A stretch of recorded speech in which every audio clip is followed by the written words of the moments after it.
राघव हंसा। इन सभी ने मुसीबत के समय में एक दूसरे की मदद की थी और वे अब अच्छे दोस्त बन चुके थे। कुछ पेय पीने के बाद सभी लोग आपस में बातचीत करने लगे। केवल सिद्धार्थ का पूरा ध्यान खाने पर था। राघव ने जानबूझकर कुणाल से कुछ अतिरिक्त खाने का ऑर्डर लिया था। सौभाग्य से सिद्धार्थ ने आने से पहले काफी कुछ खा लिया था, अन्यथा वह रघु और बाकी सबको मुश्किल में डाल सकता था। सभी लोग अपनी वर्तमान स्थिति के बारे में बात कर रहे थे। न केवल वे अब जोश से भरे हुए थे, बल्कि अब वे खेती कर सकते थे, जिससे उनके परिवारों की किस्मत भी चमकने लगी थी। सबसे महत्वपूर्ण बात यह थी कि राघव के पिल अप्रेंटिस बनने की खबर अब पूरे शाही राजधानी में फैल चुकी थी। राघव का रघु और अन्य लोगों के साथ संबंध अब हर किसी के लिए एक चर्चित विषय बन चुका था। इसलिए उनके परिवारों ने चुपके से उनसे कहा था कि वे उसके साथ अच्छे संबंध बनाकर रखें, ताकि भविष्य में उन्हें कोई परेशानी न हो और वे दबाव से मुक्त हो सकें। अभी सभी लोग बातचीत में व्यस्त थे कि अचानक नीचे से कदमों की आहट सुनाई दी। कुणाल ने अपनी भौहें सिकोड़ते हुए कहा, मैंने मालिक से कहा था कि ध्यान रखें। मैंने पहले ही पूरा रेस्तरां रिजर्व कर लिया था, तो फिर यह कोई कैसे आ सकता है? जो भी हो, ज्यादा लोग होंगे तो मजा आएगा, रघु ने कहा। वह थोड़ा नशे में था और उसकी जीभ ढीली हो गई थी। तभी एक तेज आवाज गूंज उठी, यहां मौजूद सभी लोग बाहर चले जाएं। मैं इन नीच और पतितों के साथ खाना नहीं खा सकता। राघव का चेहरा तुरंत कठोर हो गया और उसके हाथों की नसें गुस्से से उभर आईं। राघव पहले तो शांति से शराब पी रहा था, लेकिन अब उसका चेहरा ठंडा पड़ गया और उसके हाथों पर नीली नसें उभर आईं। वह आवाज राघव को बहुत जानी पहचानी लगी। इस पहचान के कारण राघव की हत्या करने की मंशा फूट पड़ी और यह अजीब बात सभी ने नोटिस की। राघव, क्या हो रहा है? रघु ने पूछा। उसे जानलेवा हालत में देखकर वह तुरंत नशे की हालत से जाग गया। इस बारे में चिंता मत करो। जब वह व्यक्ति आए तो बस बहुत परेशान करने वाला व्यवहार करो। कुणाल के साथ जश्न मनाने पर ध्यान केंद्रित करो और इसका दिखावा करो, राघव ने कहा। सभी को एहसास हो गया था कि राघव कोई गड़बड़ी करना चाहता है। फिलहाल उन सभी को अपने परिवारों का समर्थन प्राप्त था और उन्हें राघव के साथ यथासंभव अच्छे संबंध बनाने के लिए कहा गया था। वे इतना अच्छा अवसर कैसे छोड़ सकते थे? राघव, बस देखते रहो। अभी ने आत्मविश्वास से उसकी छाती थपथपाई। कदम करीब आते जा रहे थे। एक अजीब सी टोपी और लंबी भौहें पहने 20 साल का एक आदमी कमरे में दाखिल हुआ। राघव ने अपना चेहरा नहीं दिखाया और उसने सिद्धार्थ को भी ऐसा न करने को कहा। उन दोनों की पीठ उस व्यक्ति की ओर थी। उस व्यक्ति के आने के बाद उसके पीछे एक कड़वा चेहरा लिए हुए आदमी भी आया। वह रेस्टोरेंट का दुकानदार लग रहा था। उन सबको बाहर निकालो, नहीं तो मैं तुम्हें दोषी ठहराऊंगा। उस घमंडी आदमी ने अपनी घमंडी आंखों में राघव के समूह को भी नहीं देखा। जाहिर है उसे लगा कि व्यक्तिगत रूप से उन्हें भगाने से उसकी प्रतिष्ठा कम हो जाएगी, इसलिए उसने दुकानदार से यह काम करवाया। ओह माय, क्या तुम लोगों ने देखा है कि उसके सिर से एक वीनर निकल रहा है? अभी ने रघु से धीरे से कहा। हालांकि यह बात धीरे से कही गई थी, लेकिन यह फुसफुसाहट नहीं थी। वहां मौजूद कोई भी व्यक्ति इसे पूरी तरह से स्पष्ट सुन सकता था। राघव मुस्कुराया। उस आदमी के सिर पर अजीब टोपी के आगे एक लंबा उभार था। पहले तो उसने ध्यान नहीं दिया, लेकिन जब अभी ने कहा तो उसे एहसास हुआ कि यह वास्तव में वैसा ही था। इसमें कोई हंगामा करने वाली बात नहीं है। मुझे यकीन है कि उसके पिता बहुत भ्रष्ट थे और दूसरे लोगों ने उसे कोसा होगा। रघु ने अभी को कुछ हद तक तिरस्कार से देखा। क्या? अभी ने उलझन में पूछा। वाह, क्या तुमने पहले कभी इस श्राप के बारे में नहीं सुना? वे तुम्हें श्राप देते हैं कि तुम्हारे बेटे के सिर पर लिंग उगेगा। ओ भाई, सचमुच बुद्धिमान है, अभी ने प्रशंसापूर्वक कहा। जब दुकानदार ने देखा कि हर कोई उस व्यक्ति का मजाक उड़ा रहा है और उसका मजाक उड़ा रहा है, तो वह डर से पीला पड़ गया और जल्दी से कुणाल की ओर एक अर्थपूर्ण नजर डाली। दुर्भाग्य से कुणाल, जिसका दुकानदार के साथ थोड़ा सा रिश्ता था, ने उस पर कोई ध्यान नहीं दिया और ऐसे व्यवहार किया जैसे वह उससे कभी मिला ही न हो। उस लंबी भौहों वाले आदमी का चेहरा तुरंत ठंडा हो गया और उसने मोटे रघु को ठंडी निगाहों से देखा। अरे मोटे सुअर, क्या तुम लोग मरना चाहते हो? रघु ने अपना सिर हिलाया। भाई, तुम्हारा कड़वा चेहरा देखकर मैं आसानी से बता सकता हूं कि तुम्हारा कोई करीबी जरूर मर गया होगा। क्या वह तुम्हारे पिता थे? तुम्हारी मां? वैसे भी अभी यहां खाने पीने का समय नहीं है। ठीक है, यह बहुत अनुचित है। ऐसे बेटे को सीधे सड़क पर फेंक देना चाहिए। रुको, क्या तुम्हें वह कांपता हुआ नहीं दिख रहा? अगर हम बात करते रहे तो वह पागल हो सकता है और उसके मुंह से झाग निकलने लगेगा। फिर हम कैसे शराब पीकर मजा ले पाएंगे? टीम वर्क की शक्ति निश्चित रूप से अद्भुत थी। सभी ने रघु और अभी के ताने सुने, इसीलिए उन्होंने अपने अपने उपहास डाले।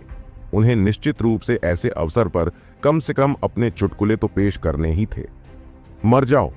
एक छोटी सी चीख के साथ उस व्यक्ति के हाथ में एक लंबा कोड़ा दिखाई दिया। हवा ठंडी मार्क क्षमता के साथ चीख रही थी। जैसे ही वह उन पर टूट पड़ी, सभी को एहसास हुआ कि उस कोड़े ने उन सभी को अपनी जद में ले लिया है। कुन्नाल इसके लिए बहुत पहले से तैयार था। उसकी बेल्ट पर एक स्पर्श मात्र से एक ब्लेड बाहर आ गया। लंबा ब्लेड और लचीला चाबुक टकराए, जिसे एक धमाकेदार ध्वनि निकली। कुन्नाल को लगा कि उस पर एक बहुत बड़ी शक्ति लगी है और वह छत पर उड़ गया, जिससे पूरा रेस तरह हिल गया। अंदरूनी चोट के कारण उसका चेहरा थोड़ा लाल हो गया था। यह संकेत था कि उसका खून और आध्यात्मिक ऊर्जा उसके नियंत्रण से बाहर होने वाला था। उसे सिर्फ एक हमले में बुरी तरह पीटा गया था। जाओ, मर जाओ तुम कमीनों। पहले हमले के बाद उसका कोड़ा एक जहरीले ड्रैगन की तरह हो गया, तुरंत कठोर हो गया और कुणाल के दिल की ओर वार करने वाली तलवार की तरह हो गया। यह सुनकर सभी हैरान रह गए। उन्हें उम्मीद नहीं थी कि यह व्यक्ति इतना निर्दयी होगा। वह स्पष्ट रूप से कुणाल को मारने पर आमादा था। वह चाबुक बहुत तेज था और कुणाल उसे चकमा देने में असमर्थ था। जब उसे लगा कि वह मरने वाला है, एक बड़े हाथ ने चाबुक को कसकर पकड़ लिया था। अब वह पूरी तरह हिलने में असमर्थ था। राघव। जैसे ही राघव कुणाल के पास आया, सभी चिल्ला उठे। वह पुरुषों के बीच एक राजा की तरह दिखाई दिया और उसने उस आदमी को ठंडे मन से देखा। यह तुम हो? उस आदमी ने जब देखा कि यह राघव है, तो वह चौंकने से खुद को नहीं रोक सका। अच्छा, तुम्हें अब भी मेरी याद है। राघव के चेहरे पर एक ठंडी मुस्कान उभरी। उसने अचानक चाबुक को खींचा और वह आदमी चौंक गया, क्योंकि उसे लगा कि एक बहुत बड़ी ताकत अनजाने में उसे राघव की ओर खींच रही है। वह थोड़ा चौंक गया। उसने कभी नहीं सोचा था कि राघव की ताकत इतनी महान होगी, यहां तक कि उसके जैसा पहला heaven stage of blood condensation विशेषज्ञ भी विरोध नहीं कर सकता था। उसने उपहास किया और राघव द्वारा खींचे जाने से मिली ताकत का इस्तेमाल करते हुए उसने अपना पैर उठाया और राघव के पेट पर निशाना साधा।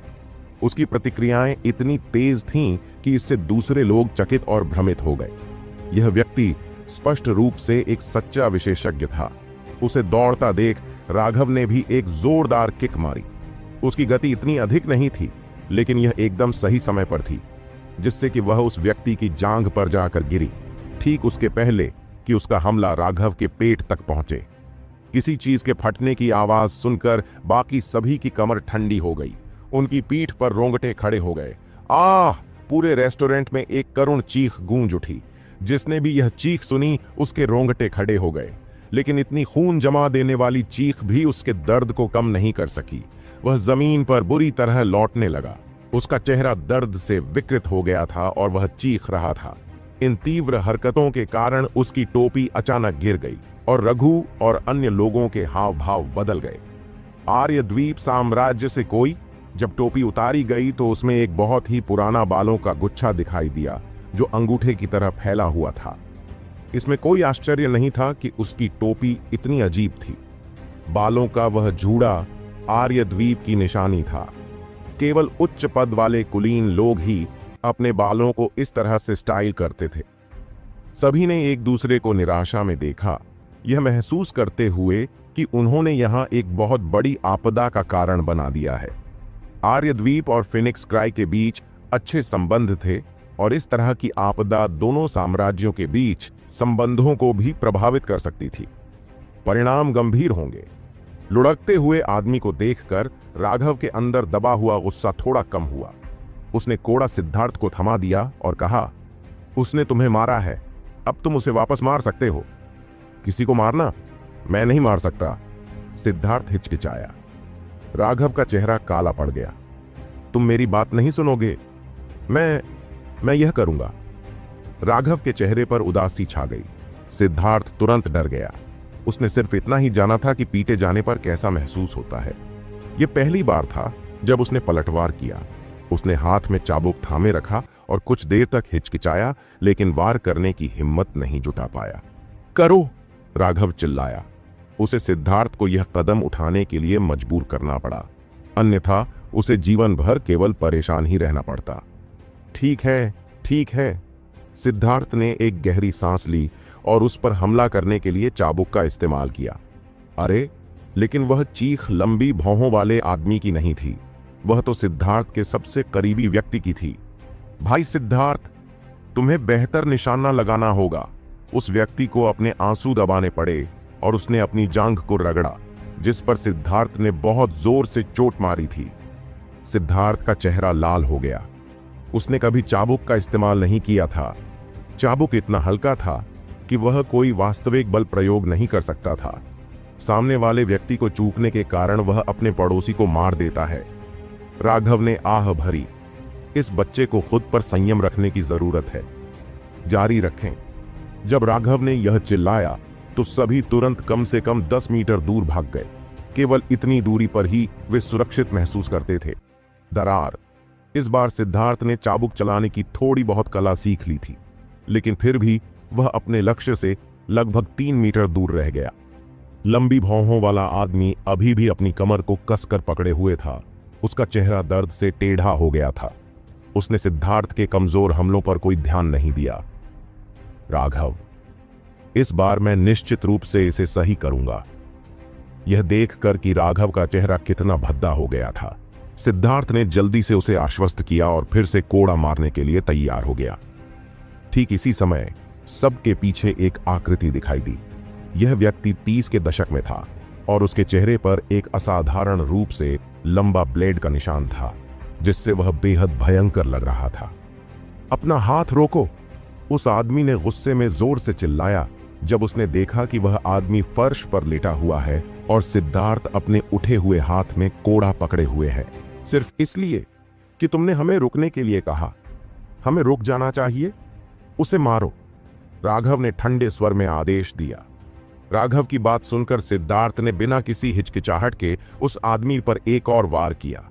तुम यही मांग रहे हो? सिद्धार्थ को वास्तव में हमला करते देख वह क्रोध में आगे बढ़ा। उसका आकार एक हिंसक तूफान में बदल गया जो सिद्धार्थ की ओर बढ़ा। भाड़ में जाओ! राघव भी आगे बढ़ा और उनके बीच आकर मुक्का मारने लगा। राघव को उससे रोकने के लिए आगे आते देख उसने भौहें सिकोड़ी और एक मुक्का भी मारा। धमाका! जब दोनों मुट्ठियां आपस में टकराईं तो हवा में विस्फोट हो गया, लेकिन जख्मी आदमी को यह देखकर झटका लगा कि उसकी मुट्ठी इस कमजोर और विद्वान दिखने वाले युवक को पीछे धकेलने में पूरी तरह असमर्थ थी। इस समय सिद्धार्थ की चाबुक आखिरकार उस आदमी के नितंबों पर लगी। पहले तो वह उस आदमी के नितंबों पर निशाना साध रहा था, लेकिन उसके खराब निशाने के कारण वह उसके चेहरे पर जा लगी। इसके अलावा यह नाक पर बिल्कुल सही तरीके से लगा। हालांकि सिद्धार्थ को चाबुक चलाना नहीं आता था, फिर भी उसके पास काफी शारीरिक ताकत थी। उस आदमी की नाक तुरंत टूट गई और खून बहने लगा। यह देखकर जख्मी आदमी गुस्से से लाल हो गया। एक क्रूर चीख के साथ उसने राघव को पीछे धकेलने के लिए अपनी पूरी ताकत लगा दी। राघव ने स्थिति को देखा और अब और इंतजार न करने का फैसला किया। उसके बाएं पैर के तलवे पर लगा समृद्ध सितारा हिल गया और भयानक आध्यात्मिक ऊर्जा बाहर निकल आई। उसने अब अपनी पूरी ताकत लगा दी। उनकी दोनों मुट्ठियां एक दूसरे पर प्रहार कर रही थीं, लेकिन इतनी शक्तिशाली ऊर्जा फर्श पर पड़ी टाइलें सहन नहीं कर सकीं और मकड़ी के जाले जैसी दरारें फैल गईं।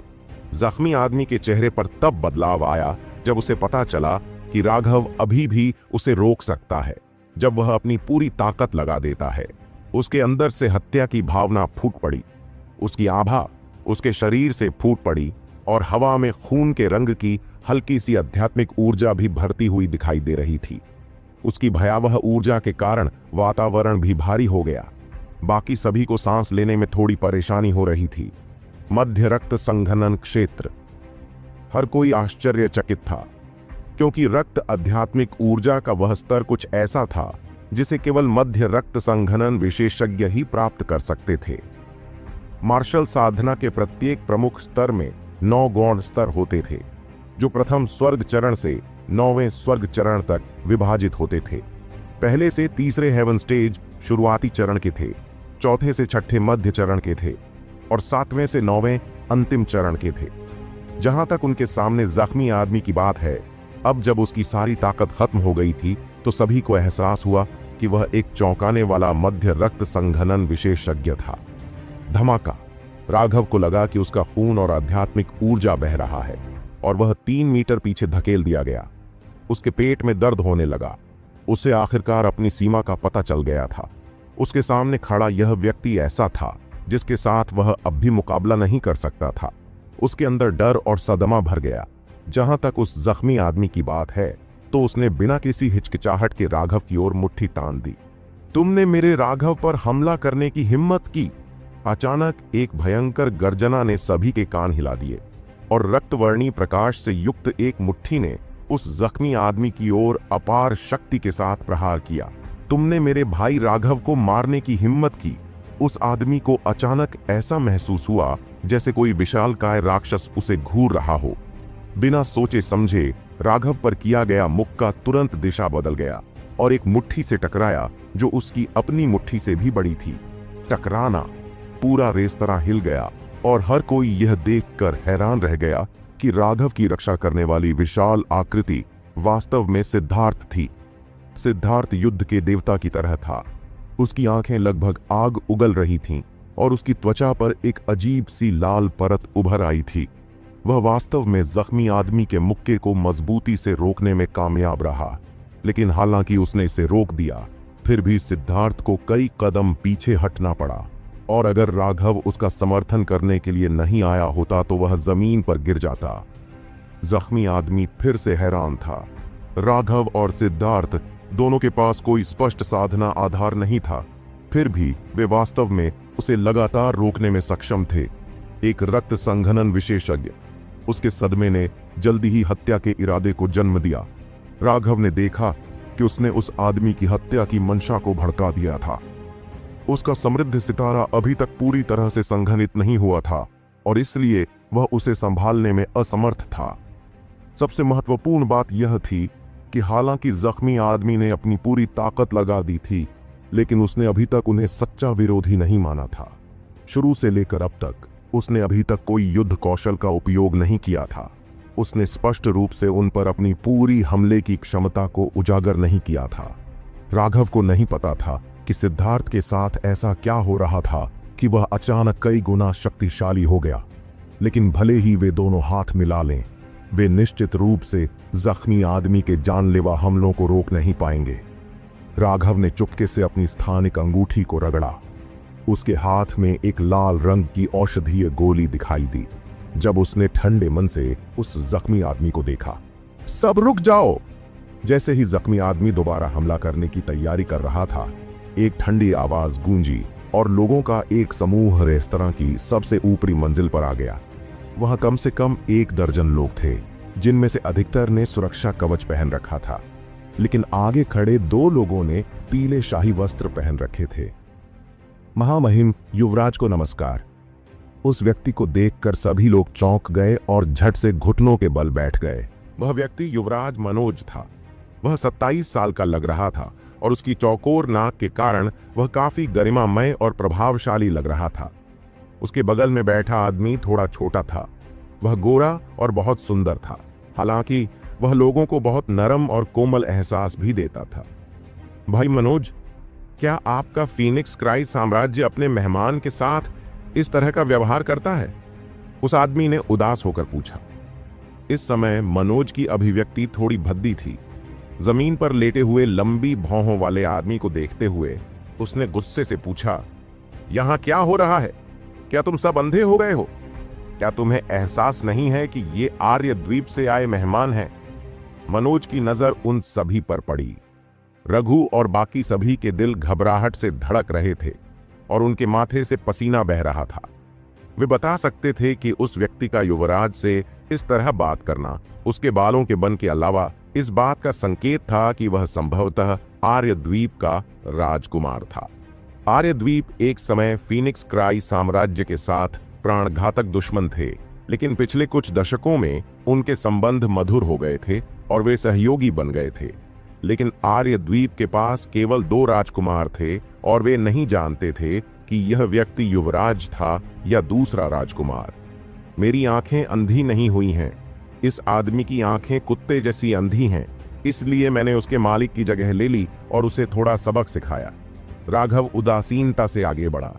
आप कौन हैं? युवराज मनोज को इस बात पर गुस्सा आया कि एक युवक ने उनसे इस तरह से बात करने की हिम्मत की, लेकिन फिर भी वह शांत रहे और उन्होंने तुरंत अपने अधीनस्थों को उसे पकड़ने का आदेश नहीं दिया। राघव, अगर वह 1 महीने पहले राघव का नाम नहीं जानता था तो अब तक उसे पता चल गया होगा। उच्च वर्ग में बहुत कम सदस्य थे जिन्होंने अभी तक उसके बारे में सुना था। वह मूल रूप से एक अपंग व्यक्ति था, लेकिन अब उसने मार्शल क्षेत्र में एक क्यू कंडेंसेशन विशेषज्ञ को लगातार 2 बार हराया था और फिर किसी तरह एक पिल अप्रेंटिस बन गया। उसके चारों ओर रहस्य का पर्दा था। तुमने युवराज रुद्रा के अंगरक्षक को क्यों पीटा? अब चूंकि यह मामला कीमियागर संघ से जुड़ा था, इसलिए युवराज को भी लगा कि यह बहुत ही समस्याग्रस्त मामला है। कोई कारण नहीं, मुझे लगा कि आज यही उसकी किस्मत थी, इसलिए मैंने स्वर्ग से उसे उसके रास्ते पर भेजने में मदद की। राघव ने अपने हाथ फैलाए। तुम? मनोज ने गुस्से से कहा। वह चाहता था कि राघव कोई कारण बताए और फिर उसके द्वारा थोड़ी सी सफाई देने और कीमियागर संघ के साथ राघव की पृष्ठभूमि की ओर इशारा करने से यह मामला सुलझ जाएगा। लेकिन राघव ने ऐसा व्यवहार किया जैसे उसे कुछ भी समझ में नहीं आया और उसने वाकई ऐसी बात कह दी। उसका चेहरा गुस्से से हरा हो गया। आपका नाम राघव है? मुझे लगता है मैंने आपके बारे में सुना है। आजकल आप बहुत प्रभावशाली लग रहे हैं। अचानक आर्यद्वीप के राजकुमार आर्यवीर ने पूछा। हे, मैं थोड़ा प्रभावशाली हो सकता हूं, लेकिन मैं आपके आर्यद्वीप के लोगों की तुलना में फीका हूं। राघव ने जमीन पर पड़े आदमी की ओर इशारा किया। एक जादुई जानवर के साथ गाड़ी खींचकर वह सड़कों पर बेतहाशा घूमता रहा, दूसरे लोगों की परवाह किए बिना बाएं दाएं भागता रहा। अब यह वाकई प्रभावशाली है। एक कुत्ते के इतने प्रभावशाली होने के लिए मैं वास्तव में कल्पना नहीं कर सकता कि उसका मालिक कितना प्रभावशाली होगा। आर्यवीर के चेहरे पर तुरंत उदासी छा गई। क्या यह सच है? राघव ने ठंडे स्वर में कहा। मुझसे मत पूछो, अपने कुत्ते से पूछो।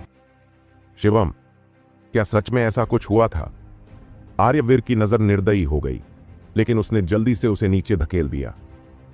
मास्टर, मैं समय की कमी से जूझ रहा था। कौन जानता है कि यहाँ के नीच लोग क्यों नहीं जानते कि रास्ते से कैसे निकलना है? यह मेरी गलती नहीं है। लंबी भौहों वाला आदमी अब थोड़ा ठीक हो गया था और उसने जवाब देने के लिए अपने दर्द को दबा दिया। बेवकूफ, यह आर्यद्वीप नहीं है। यहाँ कोई भी हमारे शाही रथों को नहीं पहचानता। इसे ले जाओ। आर्यवीर का चेहरा काला पड़ गया और उसने गाली दी। आर्यद्वीप के कपड़े पहने 2 आदमी उस आदमी को ले गए। फिर वह मनोज की ओर मुड़ा और माफी मांगी। आर्यवीर मेरे लोगों के साथ पर्याप्त सख्त नहीं था। एक बार जब मैं वापस आऊंगा तो मैं निश्चित रूप से भाई मनोज की संतुष्टि के लिए उन्हें उचित रूप से अनुशासित करूंगा। हाँ, भाई रुद्रा बहुत विनम्र है। मुझे बस उम्मीद है कि यह छोटी सी बात हमारे 2 साम्राज्यों के बीच संबंधों को प्रभावित नहीं करेगी, मनोज ने जल्दबाजी में कहा। भाई मनोज बहुत ज्यादा चिंता करते हैं। यह मामला यहीं खत्म हो जाएगा। फिर वह राघव की ओर मुड़ा और बोला, इस खतरे के बारे में मुझे चेतावनी देने के लिए छोटे भाई को बहुत बहुत धन्यवाद। हर कोई उसे देखकर हैरान रह गया। किसी ने भी नहीं सोचा था कि आर्यद्वीप का राजकुमार वास्तव में ऐसे शब्द कहेगा और राघव से माफी मांगेगा। उसके लिए प्रशंसा की भावना पैदा हुई। इस आर्यद्वीप राजकुमार का व्यवहार वाकई असाधारण था। अगर राघव की शक्तिशाली आध्यात्मिक शक्ति और समझ न होती तो वह भी ऐसा ही सोचता। लेकिन आर्यवीर ने उसके प्रति जो हत्या का इरादा दिखाया था वह अनदेखा या भुलाया नहीं गया था। प्रिंस बहुत विनम्र है। कुत्तों का दुर्व्यवहार करना आम बात है। आपको उनके पट्टे को कसकर पकड़ना होगा, अन्यथा वे दूसरों को काटेंगे और पंजों से मारेंगे। राघव ने हंसते हुए उसे सौहार्दपूर्वक चेतावनी दी। यह सुनकर जख्मी आदमी के चेहरे पर उदासी छा गई। राघव के कुत्ते शब्द के इस्तेमाल में न केवल वह बल्कि अन्य सभी शाही अंगरक्षक भी शामिल थे। लेकिन आर्यवीर ने केवल थोड़ा सा मुस्कुराया, जैसे कि वह उसके निहित अर्थ को नहीं समझ पाया हो। हम अभी अभी राजधानी पहुंचे हैं, लेकिन हमने सिर्फ तुम्हारे कामों के बारे में सुना है। मैंने वास्तव में सोचा था कि भाई राघव सिर्फ एक कीमियागर है, लेकिन ऐसा लगता है कि हर कोई गलत था। तुम मार्शल आर्ट और गोली शोधन दोनों की ही साधना करते हो। ऐसी युद्ध शक्ति वास्तव में सराहनीय है। तुम निश्चित रूप से अपनी पीढ़ी के बीच शिखर पर हो। राघव ने केवल आर्यवीर की ओर देखा। कुछ पलों के लिए समझ नहीं पाया कि उसका क्या मतलब है। उसने बिना कोई प्रतिक्रिया दिए केवल हल्का सा मुस्कुराया। मुझे आश्चर्य है कि क्या राघव मुझे और मनोज के साथ कुछ ड्रिंक लेने का सम्मान देंगे? आर्यवीर ने पूछा। हालांकि उसकी मुस्कान सुखद थी, लेकिन राघव ने महसूस किया कि यह एक ऐसी मुस्कान थी जिसमें एक जहरीला नुकीला दांत छिपा था और वह इससे बेहद असहज महसूस कर रहा था। मुझे खेद है, लेकिन इस छोटे भाई ने अब भी बहुत ज्यादा शराब पी ली है और अब और बर्दाश्त नहीं कर सकता। अन्यथा मैं भी 2 कुत्तों के साथ परेशान नहीं होता। ये छोटा सा बच्चा अपनी छुट्टी ले लेगा। राघव मुस्कुराया और आर्यवीर के उदास चेहरे या जख्मी आदमी की हत्या की मंशा पर ध्यान दिए बिना उसने सिद्धार्थ को बाहर निकाल लिया। जब राघव चला गया तो कुणाल और अन्य लोगों ने जल्दी से माफी मांगी और भाग गए, क्योंकि आज उन्हें बहुत डर लग रहा था। मास्टर, आपने मुझे उस बच्चे को मारने क्यों नहीं दिया? शिवमो अब और बच्चे पैदा करने में असमर्थ है। वह बच्चा बहुत ही दुष्ट है। इस समय आर्यद्वीप का राजकुमार पहले ही अपने निवास पर लौट आया था और जख्मी आदमी उससे बात कर रहा था। वह छोटा बच्चा कीमियागर गिल्ड से है। हालांकि वह हमारे देश के गिल्ड से नहीं है। अगर तुमने उसे ऐसे मारा तो मुझे तुम्हें सजा के लिए गिल्ड को सौंपना होगा। लेकिन वह बच्चा बिल्कुल जंगली है। मैं उसका गुस्सा बर्दाश्त नहीं कर सकता। बार बार कुत्ते के रूप में शापित होना कोई भी सहन नहीं कर पाएगा। अगर तुम उसे मारना चाहते हो तो तुम्हें पहले एक योजना बनानी होगी। तुम्हें उस व्यक्ति को मारना होगा और यह भी सुनिश्चित करना होगा कि तुम बच जाओगे। आर्यवीर ने अपना सिर हिलाया। तो इसका मतलब क्या है? आपके पास कोई योजना है? जख्मी आदमी ने खुश होकर पूछा। बेशक, नहीं तो क्या मैं उसके साथ इतना दयालु व्यवहार करूंगा? हर एक व्यक्ति जिसने मुझे उस दयालु चेहरे के साथ देखा है वह मर चुका है। आर्यवीर ने एक गहरी मुस्कान मुस्कुराई। जख्मी आदमी कांपने से खुद को नहीं रोक सका। यहां आने का हमारा उद्देश्य मत भूलना। वह बस एक छोटी सी बात है। उसे कुछ और दिन जीने दो। फीनिक्स क्राई एम्पायर का सबसे बड़ा त्योहार फीनिक्स क्राई लालटेन महोत्सव आने वाला है। यह फीनिक्स क्राई के लिए साल का सबसे बड़ा मार्शल आर्ट समागम है। आज मेरी प्रशंसा व्यर्थ नहीं जानी चाहिए। हम एक बार जब उसकी लोकप्रियता अपने चरम पर पहुंच जाए तो उसे लालटेन महोत्सव में चुनौती दें। उस समय क्या वह मना कर पाएगा? आर्यवीर अपनी कुर्सी पर पीछे झुक गया। उसकी आंखें आधी बंद थीं और उसके मुंह पर एक ठंडी मुस्कान दिखाई दे रही थी। अब जाकर उस जख्मी आदमी को एहसास हुआ कि यह कितनी बड़ी चाल थी। उस समय अनगिनत लोग उसे देख रहे होंगे। राघव चाहे जितना भी चाहे मना नहीं कर सकता था। यदि वह मना करने का साहस करता तो उसे उपहास का पात्र बनना पड़ता, विशेषकर इसलिए क्योंकि वह इतना लोकप्रिय था। हालांकि थोड़ा और सावधान रहना। मेरे शाही अंगरक्षक के रूप में तुम बहुत ज्यादा ताकत नहीं दिखा सकते। मुझे फिर से चेतावनी देने पर मजबूर मत करना। हाँ, चिंता मत करो गुरुजी। इतने सालों में मैंने कभी अपनी असली छिपी हुई ताकत नहीं दिखाई। जख्मी आदमी ने जल्दी से जवाब दिया।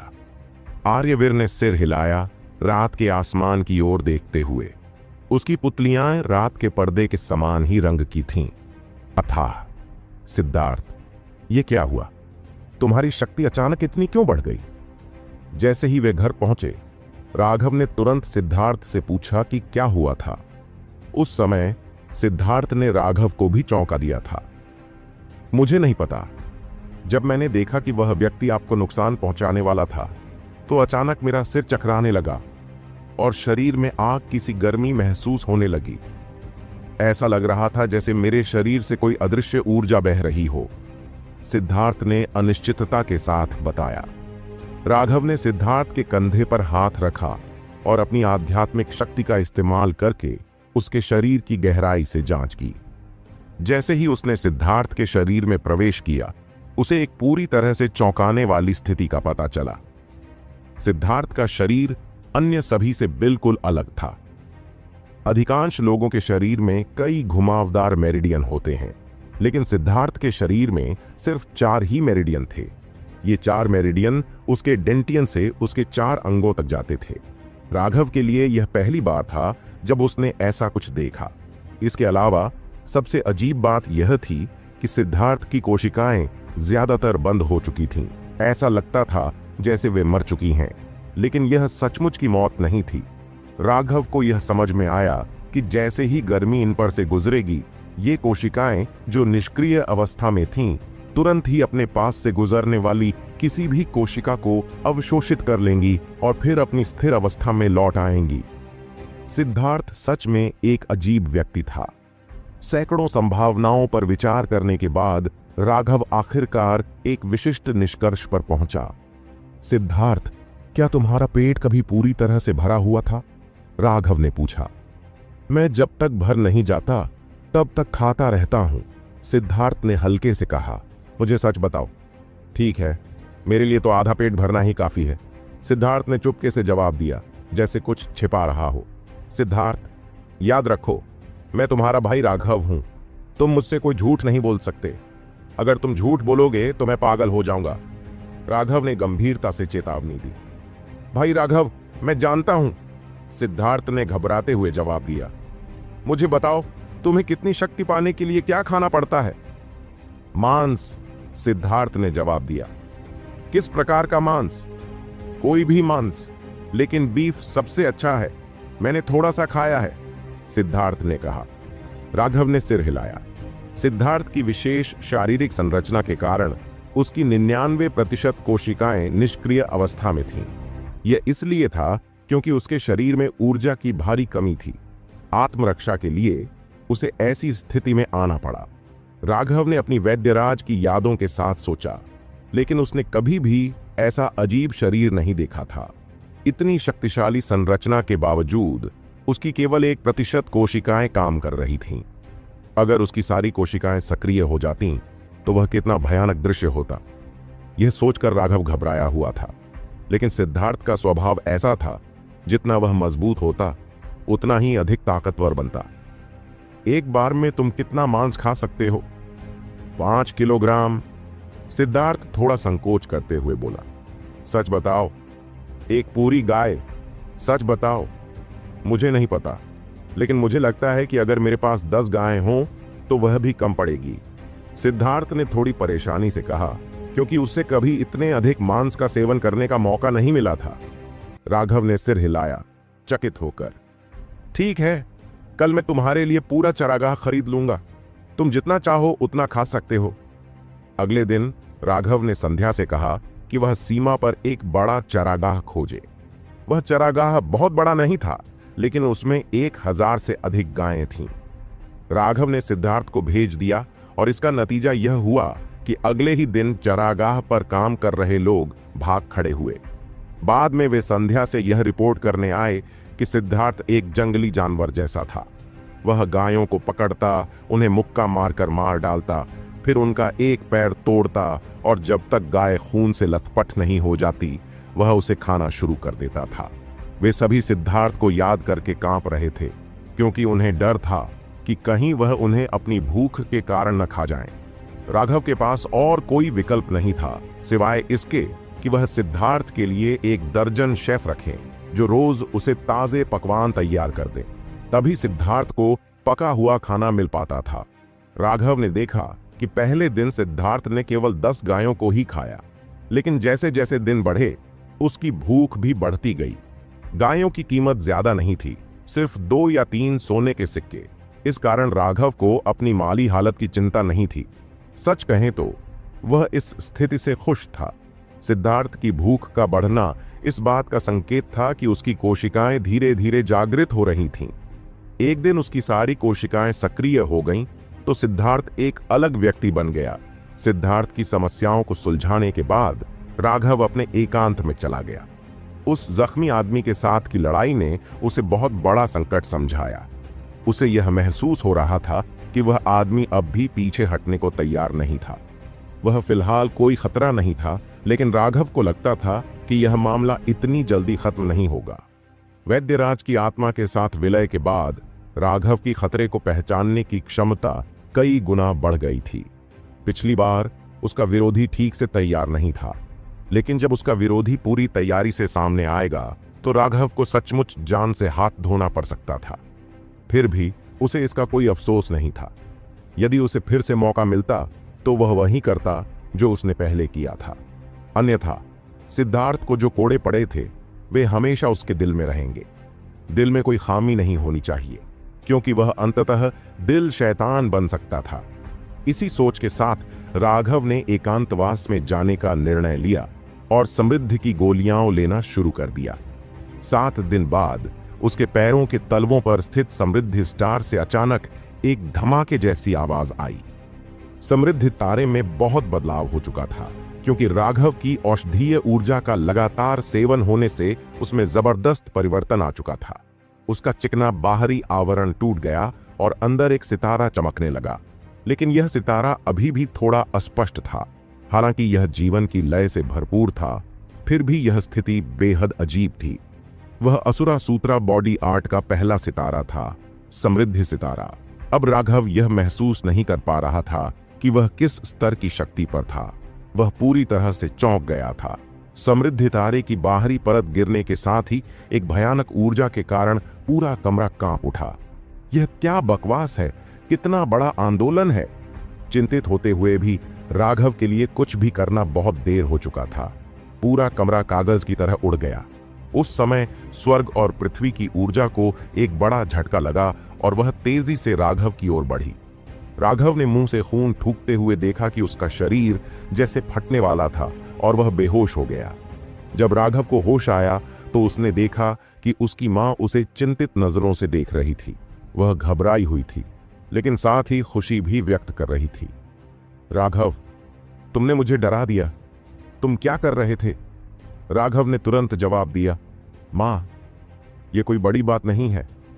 गोलियां परिष्कृत करते समय भट्टी का फटना सामान्य है। वह अपनी मां को आश्वस्त करने के लिए केवल यही बहाना बना सकता था। उसे भट्टी के फटने का बहाना देना आसान नहीं था, लेकिन एक बार जब उसने ऐसा किया तो उसने अपनी दिव्य इंद्रियों का उपयोग कर अपने शरीर की जांच की और अचानक चौंकते हुए बोला। उसने महसूस किया कि उसने किसी तरह एक डेंटियन प्राप्त कर लिया था। जहां पहले कुछ भी नहीं था, अब 3 चक्रवात थे जो धीरे धीरे घूम रहे थे। क्या हो रहा है? वह समृद्ध स्टार को देख रहा था, जो अब भी उसके पैर के तलवों पर था, लेकिन फिर भी उन 3 चक्रवातों को देखकर वह चुप हो गया। जब उसकी आत्मा को बाहर निकाला गया था तो उसका डेंटियन मृत अवस्था में बदल चुका था। यह एक ऐसी स्थिति थी जिससे उबरना असंभव था। क्या इसका मतलब था कि समृद्धि स्टार को संघनित करने के बाद डेंटियन का पुनर्निर्माण किया जाएगा? बेहोश होने से पहले जो कुछ हुआ था उसे याद करते हुए राघव समझ गया था कि स्वर्ग और पृथ्वी से जो भयानक ऊर्जा उसके भीतर प्रवाहित हुई थी वह ऐसी चीज थी जिसे कोई साधारण व्यक्ति सहन नहीं कर सकता था। वह ऊर्जा पागलपन की हद तक उन्मत्त थी और ऐसा लगता था कि यह ऐसी चीज नहीं थी जिसे लोग आसानी से नियंत्रित कर सकें। क्या इसका मतलब यह था कि उस ऊर्जा का उपयोग मूल डेंटियन को नष्ट करने और फिर उसकी जगह एक नया डेंटियन बनाने के लिए किया गया था? लेकिन राघव गलत था। असुरा सूत्रा बॉडी आर्ट एक ऐसा अस्तित्व था जो उसकी कल्पना से भी कहीं ज्यादा भयानक था। अगर उस समय उसके पास असली डेंटियन होता तो वह पहले ही मर चुका होता। हालांकि राघव इसका सही कारण नहीं समझ पाया, लेकिन उसने परिवर्तनों की जांच की और पाया कि वह वास्तव में अब अपने डेंटियन में 3 चक्रवातों के साथ संवाद कर सकता था। क्या मैंने सचमुच एक डेंटियन का पुनर्निर्माण किया है? राघव ने चक्रवातों के भीतर की ऊर्जा को अपने शरीर के बाकी हिस्सों में खींचने की कोशिश की और पाया कि इसमें कोई रुकावट नहीं थी। वह बड़ी आसानी से उस ऊर्जा का उपयोग करने में सक्षम था। उसने पैर से हल्की सी ठोकर मारी और समृद्ध स्टार की ऊर्जा बिना किसी रुकावट के बाहर निकल आई। राघव पूरी तरह से चौंक गया। इसका क्या मतलब था? क्या यह सिर्फ एक और आध्यात्मिक ऊर्जा का भंडार था जिसे उसने हासिल किया था? एक साधारण विचार के तहत राघव ने समृद्ध स्टार की ऊर्जा को अपने डेंटियन में खींच लिया। उसे तुरंत ऐसा महसूस हुआ जैसे उसके भीतर एक ज्वालामुखी फट रहा हो। भयानक ऊर्जा एक सुनामी की तरह फूट रही थी। उसने मुंह से खून का एक घूंट बाहर थूक दिया और वह लगभग बेहोश हो गया। राघव जमीन पर पड़ा था, बेतहाशा सांसों के लिए हाँफते हुए, पूरी तरह से सदमे और भय से भर चुका था। उसके भीतर के अंग भी हिल गए थे और जैसे फटने वाले थे। जल्दी से एक उपचारात्मक गोली निगलने पर औषधीय ऊर्जा ने उसके शरीर को घेर लिया। राघव का पीला चेहरा धीरे धीरे सामान्य हो गया। आखिर क्या हो रहा है?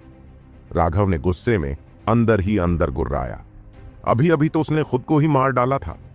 यह वाकई हास्यास्पद था, लेकिन उसके पास इसका कोई जवाब नहीं था। असुरा सूत्रा बॉडी आर्ट के बारे में उसकी यादों में बस इतना ही था कि उसमें साधना कैसे की जाती है। बाकी सब कुछ गायब था। इसमें कोई पद नहीं था, कोई उत्पत्ति नहीं थी और इसका उपयोग करने का कोई तरीका भी नहीं था। एक तरह से इसके दोष उसके जैसे ही थे। राघव ने कड़वाहट से मुस्कुराया। उसके पास न तो आत्मा की जड़ थी, न ही आत्मा की हड्डी और न ही आत्मा का खून। ये तीनों चीजें उससे छीन ली गई थीं। इसीलिए उसने सोचा कि वह असुरा सूत्रा बॉडी आर्ट के लिए बिल्कुल उपयुक्त था। लेकिन अगर वह यह नहीं समझ पाया कि ऐसी अजीब घटना के बाद क्या हो रहा है, तो राघव इसे सहन नहीं कर पाएगा। अपने दांत पीसते हुए उसने समृद्ध स्टार से और ऊर्जा खींचने का प्रयास किया। इस बार राघव को पता था कि उसे इतनी बड़ी मात्रा में इसका उपयोग नहीं करना चाहिए। उसने धीरे धीरे थोड़ा थोड़ा करके छोटी सी ऊर्जा निकाली। जब थोड़ी सी ऊर्जा उसके डेंटियन में प्रवेश करती तो राघव को साफ साफ महसूस होता कि तीनों चक्रवात एक ही पल में 10 गुना बढ़ गए। सबसे चौंकाने वाली बात यह थी कि जैसे ही समृद्ध स्टार की थोड़ी सी भी ऊर्जा चक्रवातों में घुसी, वे पागलों की तरह घूमने लगे। 3 चक्रवातों के तेज घूमने के बाद अनंत ऊर्जा तुरंत राघव के पूरे शरीर में प्रवाहित हुई, जिससे वह शक्ति से भर गया। राघव ने आखिरकार असुरा सूत्रा बॉडी आर्ट के रहस्यों में से एक को पहचान लिया था। यह सच में बहुत चौंकाने वाला और डरावना था। खुद राघव भी अब थोड़ा डर रहा था। क्या मेरी यादों में 9 सितारा परिवर्तनों का यही मतलब है? मेरे डेंटियन में 3 चक्रवात, क्या वे 3 परिवर्तनों का संकेत देते हैं? बहुत समय बाद राघव ने धीरे धीरे अपने विचारों को शांत किया। चूंकि अब उसके पास 3 चक्रवात थे, तो दुनिया के बाकी स्तरों के अनुसार वह आध्यात्मिक ऊर्जा संघनन के तीसरे स्वर्ग चरण में एक कमजोर शुरुआत करने वाला था। लेकिन क्या वह सच में कमजोर था? यह सिर्फ राघव ही जानता था। इस खोज ने उसे चौंका दिया और उत्साहित भी किया। अपनी स्थानिक अंगूठी के स्पर्श से उसके हाथ में एक प्राचीन जानवर की खाल दिखाई दी। यह वही था जो उसने रक्त संघनन विशेषज्ञ को रिश्वत देने के बदले में प्राप्त किया था। आर्यवीर को विभाजित करो, आर्यवीर को विभाजित करो। हे मुझे देखने दो कि तुम्हारे भीतर क्या रहस्य छिपे हैं।